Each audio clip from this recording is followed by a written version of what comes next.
자, 오늘 처음 오신 분들 한번 손 들어보시죠. 네.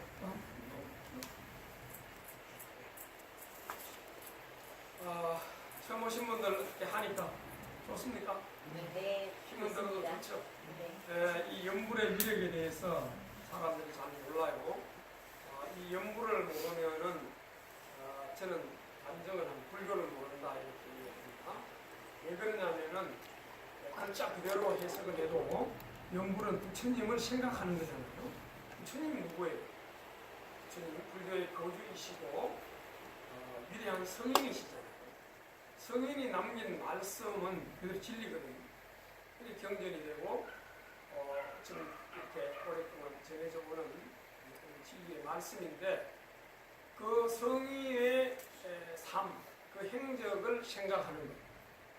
그걸 생각한다는 것은 담겠다는 얘기입니다.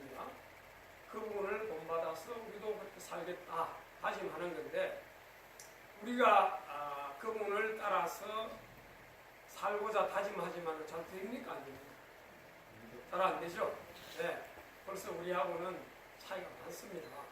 당신은 하나도 차이가 없다 이렇게 이제 말씀을 해주셨는데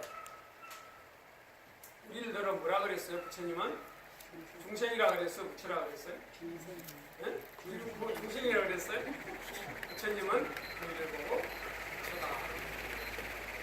그런데 막상 그 말을 들은 우리는 부처임을 확인하기는커녕 늘 중생놀이에서 빠져나가지 못하는 그런 어리석음 속에서 있습니다. 그래서 이제 내 자신이 본래 부처임을 알고 그렇게 닦아나가는 것 또한 좋은 방법이지만은 좋다. 내가 지금 생각하는 그대로 나는 중생이다. 중생인데 중생에서 내가 머물러서는 안 된다. 저 위대한 분을 보고 나도 저 위대한 분 같이 될 수 있는 무한한 가능성이 있다라고 했으니까 나도 그 가능성을 발전시켜보자. 그 가능성을 키워나가는 노력이 수행이라고 했는데 그게 힘들다고 하니까 나는 부처님을 생각하자. 부처님을 생각하면은 그 부분에 가피가 나에게 전해지기 때문에 나도 부처님 같은 그런 위대한 삶을 살 수 있는 그런 가능성이 개발될 것이다 라고 믿는 거예요. 자, 이게 이제 종교라고 할 때는 그 종자가 한자로는 마루 종자거든요. 제일 마루, 지붕에 제일 마루잖아요. 마루, 마루는 이제 시작, 근본 이런 거거든요. 그 근본된 가르침인데 근본이 있다는 것은 그 근본이 바로서는 이 수직적인 개념이거든요. 수직적인 개념을 우리가 믿지 않으면은 근본에 대한 생각을 하지 못하게 돼요. 우리는 똑같다. 부처님은 우리를 가지고 본래 근원적인 성품의 차이가 없다라고 했기 때문에 평등하다. 수직적으로 말씀을 하셨지만은 막상 우리가 부처님 말씀을 믿고 수행해보는 우리 자신한테요. 똑같지 않구나. 부처님과 같지 않은 것만이 아니라 사람들끼리도 같지 않구나. 이 같지 않은 이유가 뭘까? 이런 생각을 해보게 되잖아요. 그 같지 않은 이유가 뭐예요? 업력의 차이란 말이죠. 업이라는 것은 내가 생각하고 말하고 행동한 것에 따른 힘이 그게 업력이에요. 여러분 업력하니까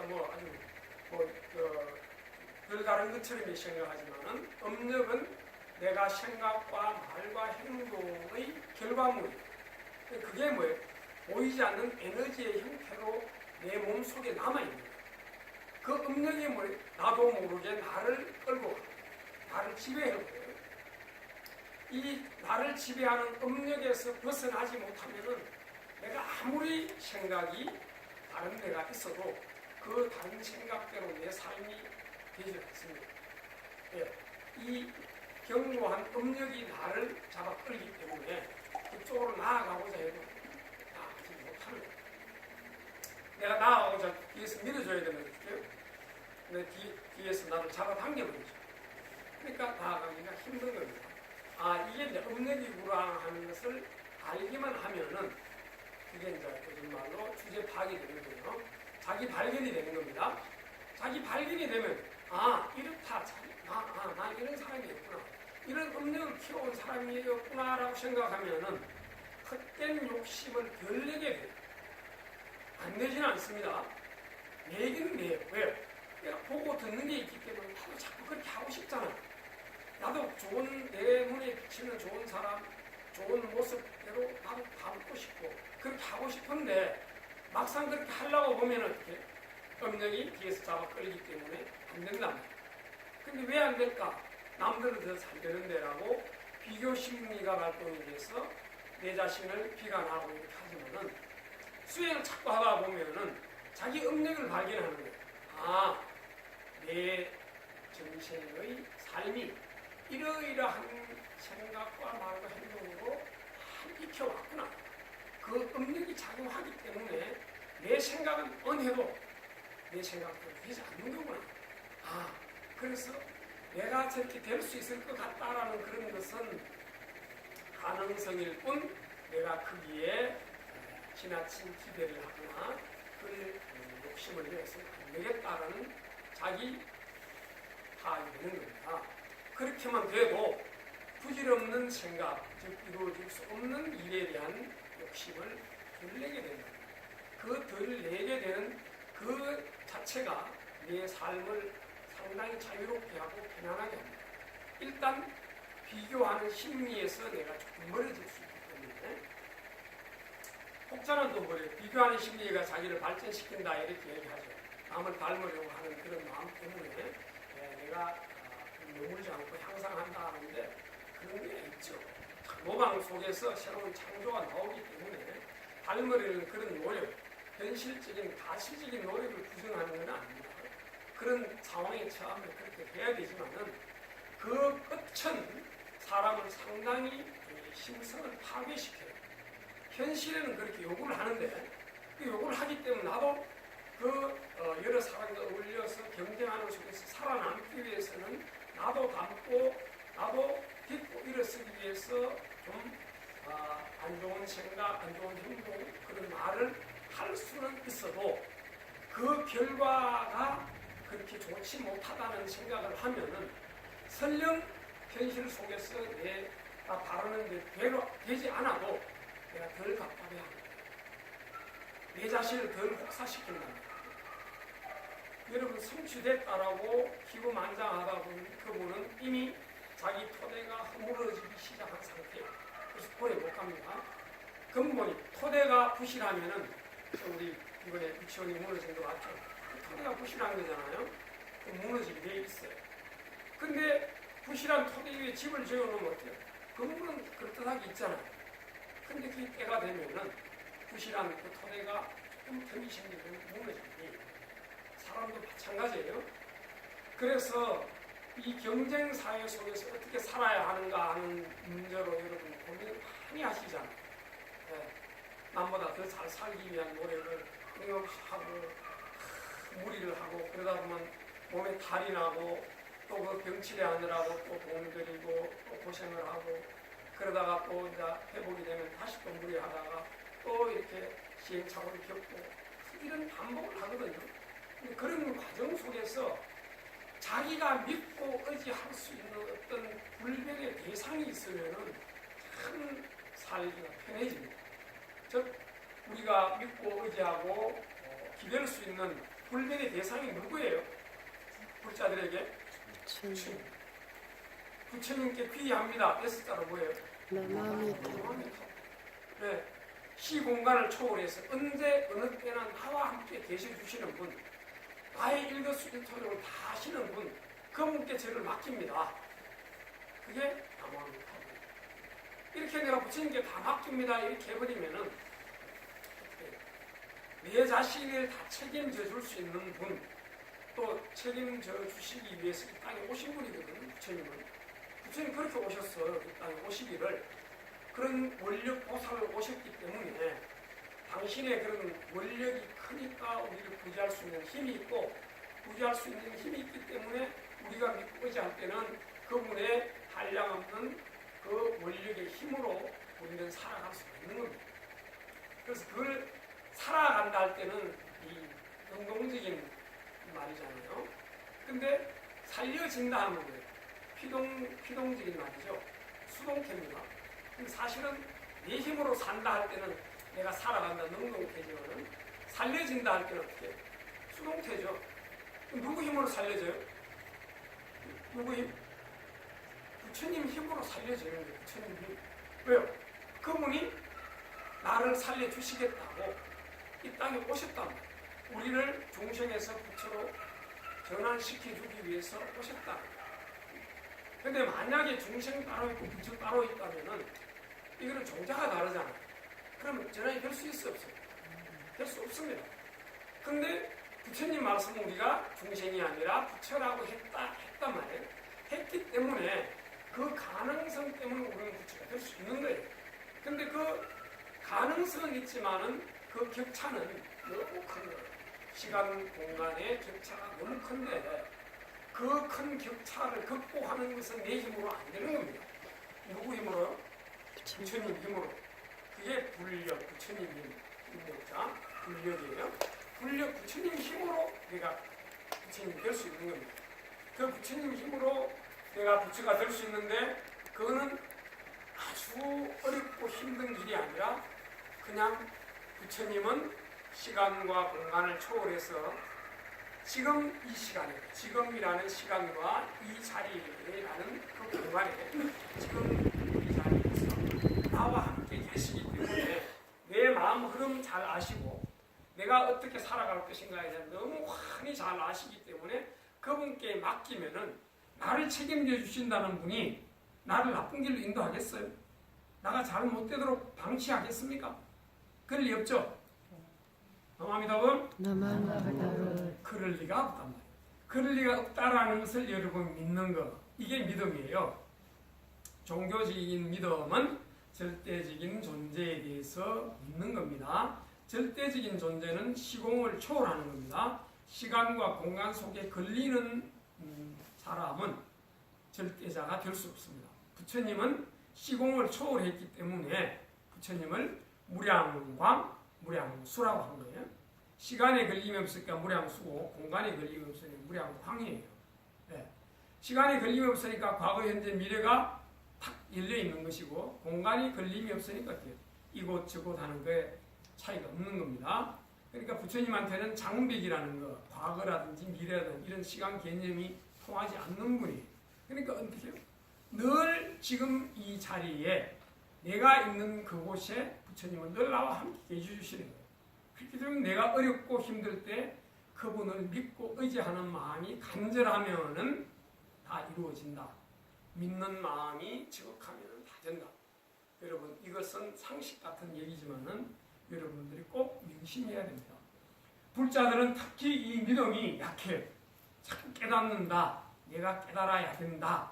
자기 변화를 얘기하면서 자기를 자꾸 내세우거든요. 주체적인 삶을 사는 사람으로서 자기를 내세우는 건 나쁘지 않은데 그렇게 하다 보면은 제가 정신이 건강하고 내가 이렇게 어렵지 않을 때는 괜찮아요. 그런 정신으로 살면 되는데 어렵고 힘들고 내가 내 힘으로 되지 않을 때가 있단 말이에요. 여러분 그런 경우가 많잖아요. 도저히 어떻게 할 수 없을 때. 여러분 그때 나를 믿어요? 믿을 내가 지금 그렇게 믿고 의지할 내가 지금 시리에 빠졌어. 어떻게 할 수가 없는데 어떻게 나를 믿어요? 안 되는 거죠. 그럴 때는 부처님을 믿어야 됩니다. 부처님께 믿고 맡겨야 돼요. 나는 오직 부처님께 믿고 맡길 뿐 그 결과에 대해서는 누가 책임져요? 부처님이 책임져 주셔요. 그러니까 결과에 대해서는 내가 탓하면 안 돼요. 기도를 해서 여러분 성취됐다고 좋아하거나 성취되지 않았다고 여러분 화내시면 안 된다 그랬죠? 절대 그 결과에 대해서는 여러분 탓하지 마십시오. 그 결과는 그냥 맡겨놓으시고 내가 할 수 있는 것은 오직 부처님께 비합니다. 그 부처님은 시간과 공간에 걸림이 없으신 분이기 때문에 내가 믿기만 하면 다 된다는 그런 굳건한 믿음으로 자꾸 연구를 하는 거예요. 그래서 자 뭐라고요? 나무아미타불. 이렇게 나무아미타불 자꾸 하다가 보면은 내가 그거 하면 된다라는 사실은 굳건한 믿음이었기 때문에 하면서도 자꾸 불신을 해요. 이거 한다고 되느냐. 이거 한다고 될 것 같으면 누가 염두를 안 하겠어 라고 이렇게 생각하잖아요. 그렇게 생각하지만 여러분 그렇게 과연 모든 사람이 염두를 하나요? 안 합니다. 안 하기 때문에 안 되는 것이지 내가 믿고 하면은 되게 돼 있어요. 여러분 해보세요. 안 될 수가 없어요. 안 되면 뭐가 돼요? 부처님이 거짓말자가 돼요. 부처님이 당신이 하신 말씀 전부 거짓말이고 거짓말한 사람은 진리를 터득한 사람이 아니잖아요. 그건 절대자가 아닌 거예요. 여러분 부처님을 절대자라고 믿어요? 상대자라고 믿어요? 절대자예요. 우리는 상대자잖아요. 상대자라는 시간, 공간의 제약을 받는 사람. 걸림이 있단 말이에요. 그런데 부처님은 시공을 초월해버렸잖아요. 그죠? 이름과 모양을 다 벗어나버린 거예요. 그렇기 때문에 상대 세계를 극복한 사람이 절대자예요. 이게 부처님을 우리 절대자라고 하면 그럼 부처님이 왜 절대자냐? 그럼 신이냐? 신을 넘어서는 신이죠. 신을 초월하는 분. 그걸 우리는 상대 세계를 극복한 분 절대자라 얘기하는 겁니다. 이런 위대한 분을 믿고 의지하는 것에 대한 자부심을 갖지 못하면은 여러분 불교를 믿어도 별로 이익이 없어요. 왜? 내 현실 속에 오는 여러 가지 어려움을 헤쳐나갈 힘이 자꾸 약해지기 때문에. 이 자본주의 사회에서 여러분이 이 부처님 믿고 의지하는 마음이 약해지면은 전부 뭐예요? 돈의 노예가 되버립니다. 돈의 노예가 되면은 여러분 굉장히 갑갑한 삶을 살게 돼 있어요. 돈이 우리를 굉장히 자유롭게 하는 면이 있지만은 돈은 그냥 되는 건 없습니다. 그 반대급부가 반드시 있어요. 즉 우리의 정신을 빼앗아갑니다. 마치 단 음식이 이빨을 상하게 하듯이 그런 돈의 그 마력, 그 부작용이죠. 부작용이 나도 모르게 내 몸 속에 함께 들어오는 거예요. 내 몸을 편안하게 하면서 뭐예요? 내 정신을 파괴시키잖아요. 그죠? 네. 남과 나를 구별해버리고 남의 존재를 귀하게 여기지 못하고 그저 자기 잘난 맛에 살게 하는 그런 폐단이 있습니다. 돈은. 그래서 나도 모르게 내가 돈의 노예가 된 삶의 결과는 복은 다 탕진해버리고 수행공덕은 하나도 없고 그 말로가 비참해지는 경우가 대부분입니다. 자, 그렇게 되지 않기 위해서 노력을 많이 해야 되는데 우리가 돈이 있는 사람, 즉 형편이 좋은 사람은 그렇게 하지 않습니다. 다행히 우리는 형편이 좋지 않고 돈이 많지 않고 우리가 못나서 이렇게 수행을 한다라고 이렇게 여러분 오신 거예요. 굉장히 다행스러운 일입니다. 여러분 자부심 가지십시오. 여러분이 이 시간에 잠을 자거나 다른 놀이에 빠져 있는 사람에 비해서 이 자리에 와서 부처님 말씀에 따라서 내가 한번 살아가겠습니다 하고 다짐하면서 부처님께 귀의하고 찬탄하고 애경하는 이런 거룩한 몸짓을 하는 이것이 얼마나 큰 불사인 줄 여러분이 아셔야 됩니다. 좀 마음에 와닿습니까? 네. 그럴 때는 여섯자로 아미타불. 네, 참으로 그렇습니다. 네, 알겠습니다. 이 마음을 여러분 자꾸 간직하세요. 그 마음을 간직한 채로 여러분 생활을 해보십시오. 그러면 삶의 하나하나에 의미가 있어요. 그러면 의미가 있다는 것은 내 존재가 자꾸 확장이 된다는 거라고 그랬잖아요. 내 존재가 확장이 됨으로써 사람과의 관계가 좋아지는 거예요. 결국 우리가 잘 사느냐 못 사느냐 사람과의 관계 문제입니다. 사람과의 관계가 좋아지면 우리는 저절로 좋아질 수밖에 없어요. 그죠? 네, 내 힘으로 사는 게 아니라 그랬잖아요. 내가 살려지는 거라 그랬잖아요. 누구 힘으로? 옆에 사람, 관계를 맺은 사람의 힘으로 내가 살려져요. 그분의 도움으로 내가 살려진다. 왜? 내가 얻고 남이 나를 만들어줬기 때문에. 만들어준 나의 남이라는 이름의 나의 힘으로 이제 그렇게 살아가는 거예요. 살려지는 거예요. 그러니까 잘 살 수밖에 없는 거예요. 그러면 나는 또 뭐라고 그 화답을 해야 돼요? 여섯자로? 감사합니다. 저를 이렇게 살려주셔서 감사합니다. 그저 감사합니다, 감사합니다 이 말밖에 없단 말이에요. 예. 우리 눈에 좋은 걸 보든 나쁜 걸 보든 어떤 모습을 보든 그저 감사합니다. 나를 저렇게 읽게 해주시는군요. 내가 미처 생각하지 못했던 부분을 다시 읽게 해주시니까 감사합니다. 그러면서 끝없이 우리도 부처님같이 위대한 성자의 삶을 살아갈 수밖에 없는 이 제자 부처님께 오늘도 지극한 마음으로 염불 합니다. 그랬었죠? 이렇게. 그래서 자꾸 이렇게 염불하고 또 염불하고 하다가 보면은 자기도 모르게 가랑비에 옷이 젖듯이 자꾸 이렇게 이제 부처님의 힘으로 내 몸이 젖어드는 거예요. 그렇다고 해서 여러분 현실적인 어려움이 없어지는 건 아니에요. 여러분 어려움이 있고 없고가 중요한 게 아니고 어려움이 있어도 이걸 어떻게 주체적으로 수용할